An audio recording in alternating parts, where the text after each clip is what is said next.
የታገል ሰይፉ ስራዎች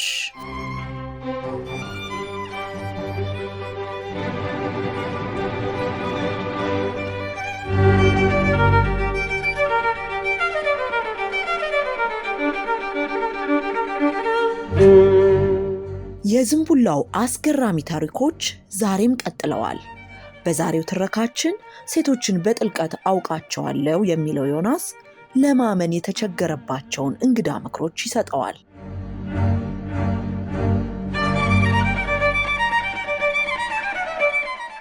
ክብ ወሬዎች አልወድም። ዞረው ዞረው ወደ መጀመሪያው የሚመልሱ ክብ ወሬዎችን አጥብቄ ጠላለሁ። የተመደብኩበት ቢሮ በክብ ወሬዎች የተሞላ ነው። በመጨረሻም ሰከርኩ በሚል አረፍተ ነገር የሚጠናቀቁ የአርብና የቅዳሜ ሌሊት ትዝታዎች ሰኞ ሰኞ ማለዳ በሰፊው ከሚተረክባቸው ቢሮዎች በአንዱ ውስጥ ነበር የተመደብኩት።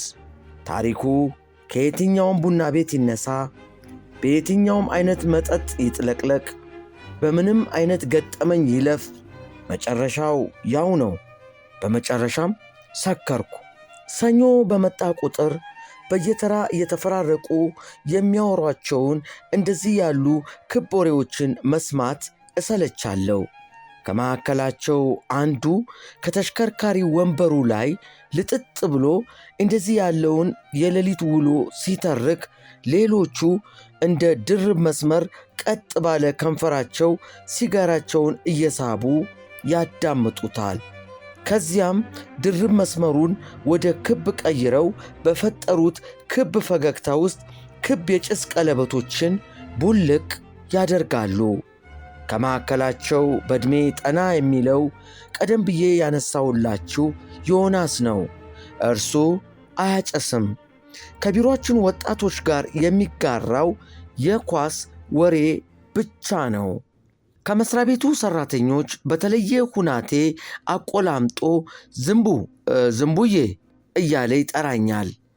መጀመሪያ ግድም እንዲህ ሲል አይኑን እኔ ላይ ጣል አድርጎ ዝንብ የሚያቆላምጥ እየመሰለኝ እከፋ ነበር። ሰንበት ብዬ ግን ስለ ዮናስ ተቃራኒውን ማሰብ ጀመርኩ። ከሌሎች የመስሪያ ቤታችን ሰራተኞች በተሻለ ሁናቴ ያከብረኛል። አቆላምጦ የሚጠራውም እኔን ብቻ ነው። አልፎ አልፎም የውጭ አገር ፊልሞችን ይጋብዘኛል። ከእኔ ጋር ፊልም ማየት እንደሚያስደስተውም ይነግረኛል። አንድ ቀን የካራቴ ፊልም ልጋብዝ ዝንቡዬ አለኝ። ምንድን ነው ካራቴ ስለው፣ ካራቴማ የቻይኖች የምልክት ቋንቋ ነው። እሺ ብየው ገባን። 1 ሰዓት ተኩል የፈጀ ፊልም ነው። እኔ ግን 1500 ዓመት የተቀመጥኩ መሰለኝ። በድብድብ ተጀምሮ በድብድብ የተቋጨ አሰልች ፊልም አየው። እንደምንም ፊልሙ አልቆ ስንወጣ ይኸውልህ ቻይኖች እንደዚህ ናቸው፣ ብዙ ቃላት አይጠቀሙም፣ በምልክት ነው የሚያወሩት አለኝ። ከዚያን ቀን ጀምሮ በከተማችን ውስጥ ውር ውር የሚሉትን ዝምተኛ ቻይኖች ሳይ መፍራት ጀመርኩ።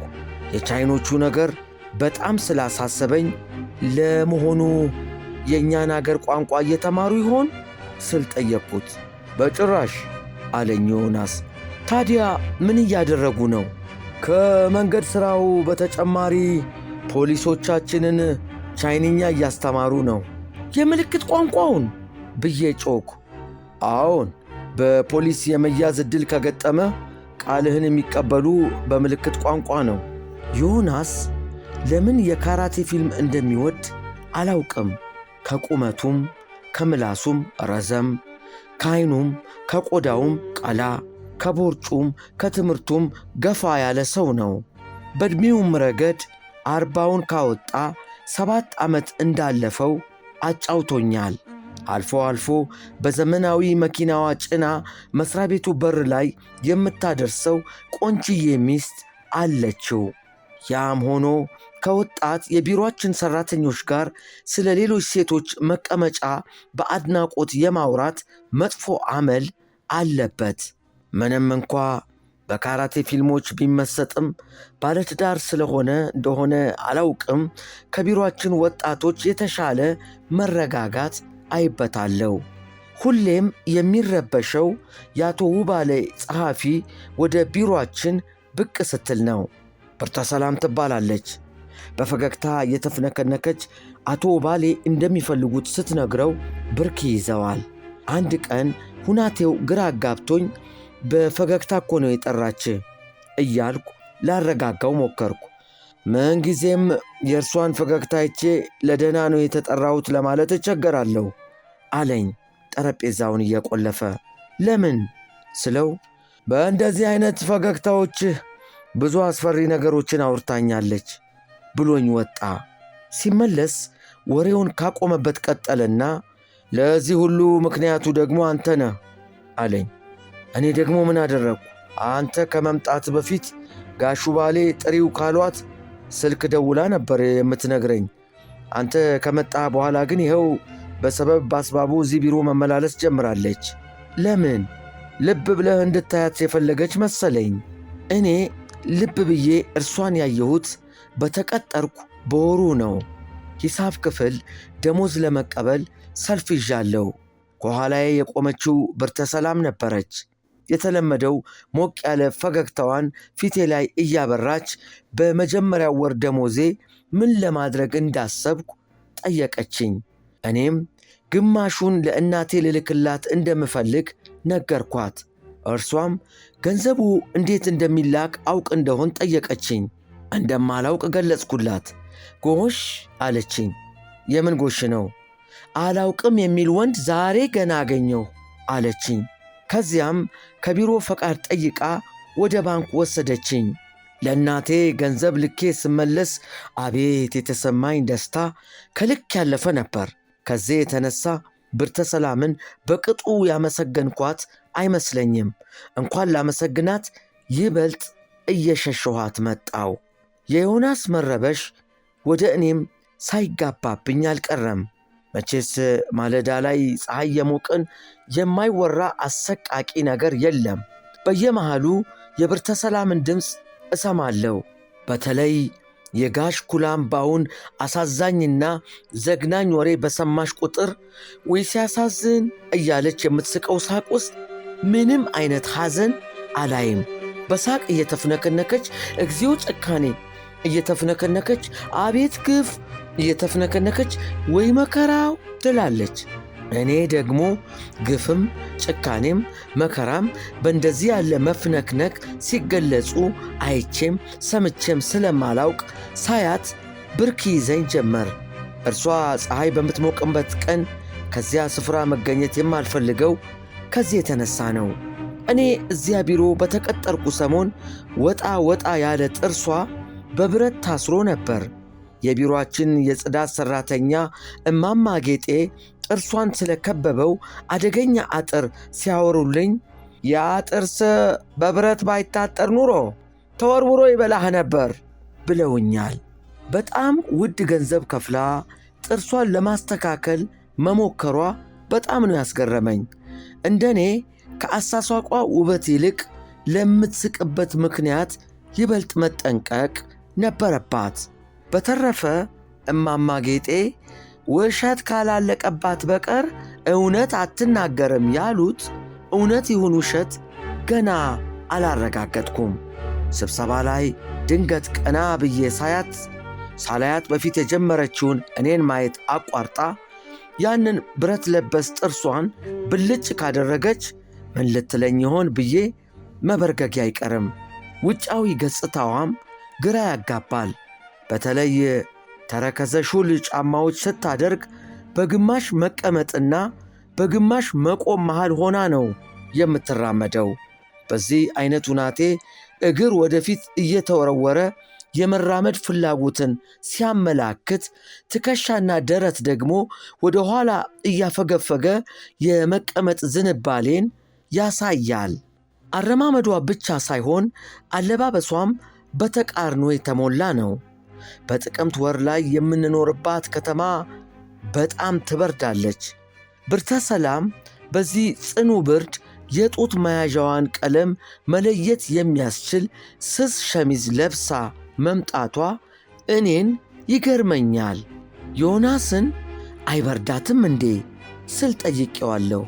መብረድማ ይበርዳታል። ታዲያ ከበረዳት ደራርባ የማትወጣው ለምንድን ነው ስለው፣ ምናልባት እርሷ ራቁቷን ስትሆን ሙቀት ለሚሰማቸው ወንዶች አስባ ይሆናል አለኝ። በእርሷ ብርድ ሙቀት ከሚሰማቸው ወንዶች አንዱ አቶ ባሌ ሳይሆኑ አይቀርም።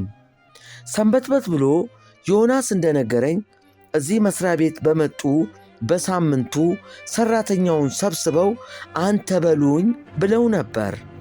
ነገር ግን እስካሁን ደፍሮ አንተ ያላቸው ሰው የለም ከብርተ ሰላም በቀር። እርሷ እንዴት ደፈረች ስል ዮናስን ጠየቅኩት። ሴት ሠራተኞች እንደዚህ የሚዳፈሩት ዕርቃኑን ያዩትን አለቃ ነው። ዕርቃናቸውን እንዴት ልታይ ቻለች? እንጃ፣ ምናልባት ገላቸውን አጥባቸው ሊሆን ይችላል አለኝ። አንድ ቀን ደግሞ አዘውትራ ስለምትለብሰው አጭር ቀሚስ አወራሁለት። ሴቶች በምድር ላይ ረዘም ያለ ጊዜ መኖር ሲጀምሩ ቀሚሳቸው እያጠረ ይሄዳል አለኝ። ዕድሜዋ ስንት ይሆናል ስለው 27 ዓመት ቢሆናት ነው አለኝ። እዚያ 27 ዓመቷ ላይ ቆማም ባሏን ስትጠብቅ 20 ዓመት እንዳለፋትም አጫወተኝ። ግር አለኝ። ከዚህ በፊት አንድ ሰው 40 ዓመትን ለማሳለፍ ያንኑ ዓመት ያክል መኖር እንዳለበት ነበር የማውቀው። ይህ እንዴት ሊሆን ይችላል አልኩት። ዮናስም ሳቅ አለና አየህ ዝንቡ፣ ሴቶች እንደኛ አይደሉም። ብዙ ዓመታትን በጥቂት ዓመታት ውስጥ የማሳለፍ ልዩ ተሰጥኦ አላቸው። እንደ እርሱ ግምት ብርተ ሰላም በጣም የምትፈልገኝ ለ20 ዓመት ስትጠብቀው የነበረው ሰው ስለዘገየባት ነው። ዮናስ ይህን ከመሰሉ የማይረቡ መቀባጠሮቹ ውጭ መልካም ሰው መስሎ ይታየኛል።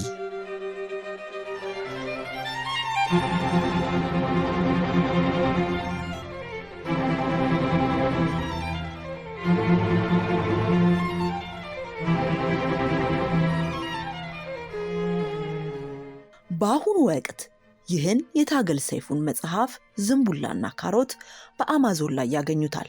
በሚቀጥለው ፕሮግራማችን ከዝንቡላና ካሮት ሌላ ክፍል ቀንጭበን እናቀርብላችኋለን። ሁሌ እንዲያገኙን ሰብስክራይብ ያድርጉን። የታገል ሰይፉ ስራዎች